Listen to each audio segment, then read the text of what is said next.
আসসালামু আলাইকুম দর্শক মণ্ডলী, সবাইকে স্বাগত জানাচ্ছি আজকের সংবাদে।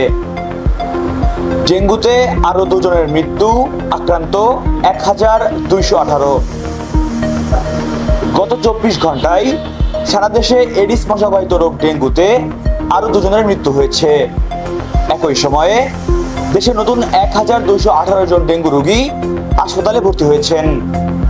গতকাল সোমবার স্বাস্থ্য অধিদপ্তরের হেলথ ইমার্জেন্সি অপারেশন সেন্টার ও কন্ট্রোল রুম থেকে পাঠানো এক সংবাদ বিজ্ঞপ্তিতে এই তথ্য নিশ্চিত করা হয়।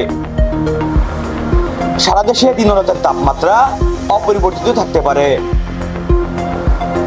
আজ সারা দেশে দিনরাতের তাপমাত্রা প্রায় অপরিবর্তিত থাকতে পারে। সকাল 9টা থেকে পরবর্তী 24 ঘন্টার আবহাওয়ার পূর্বাভাসে এই তথ্য নিশ্চিত করা হয়েছে। এতে বলা হয়, ময়মনসিংহ ও সিলেট বিভাগের অধিকাংশ জায়গায় অস্থায়ীভাবে দমকা হাওয়া সহ হালকা থেকে মাঝারি ধরনের বৃষ্টি ও বজ্রসহ বৃষ্টি হওয়ার সম্ভাবনা রয়েছে। এছাড়াও রংপুর, রাজশাহী ও ঢাকা বিভাগের কিছু কিছু জায়গায় এবং খুলনা, বরিশাল ও চট্টগ্রাম বিভাগের 2-1 জায়গায় মাঝারি ধরনের ভারী থেকে অতি ভারী বর্ষণ হতে পারে। এইচএসসি ও সমমানের পরীক্ষার ফল প্রকাশ 15ই অক্টোবর। বছরের এইচএসসি ও সমমানের পরীক্ষার ফলাফল প্রকাশিত হবে আগামী 15ই অক্টোবর।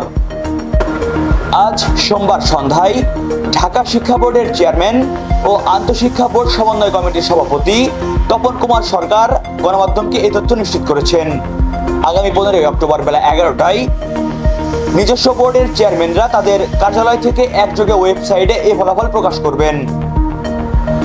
আইএফআইসি ব্যাংকের খুলনা আবু নাসের শাখায় 48তম প্রতিষ্ঠাবার্ষিকী উদযাপন। আজ বিকেল 4টায় আইএফআইসি ব্যাংকের শাখায় উক্ত অনুষ্ঠানটি উদযাপন করা হয়।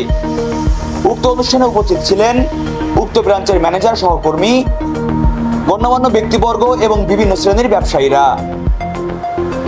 খুলনা বিশ্ববিদ্যালয় সিরাত মাহফিলে শায়েখ আহমদুল্লাহ। খুলনা বিশ্ববিদ্যালয় ক্যাম্পাস মসজিদে আয়োজিত বিকাল 3টা থেকে রাত 8টা পর্যন্ত সিরাত মাহফিলে সন্ধ্যা 7টায় শায়েখ প্রিয় ব্যক্তিত্ব ভাজন মানুষের ঢল। সন্ধ্যা থেকে বিরূপ আবহাওয়ার পরিস্থিতিতেও বিভিন্ন জায়গা থেকে বিভিন্ন শ্রেণী পেশার মানুষ, শিক্ষক, শিক্ষার্থী উপস্থিত হয়েছেন এখানে। দর্শক মণ্ডলী, আপনারা দেখছিলেন আজকের প্রহর সংবাদ। সঙ্গে ছিলাম আমি মহিবুল্লাহ নাহিন। নিত্য নতুন সকল খবর পেতে যুক্ত থাকুন প্রহর 24 এর সাথে। ধন্যবাদ।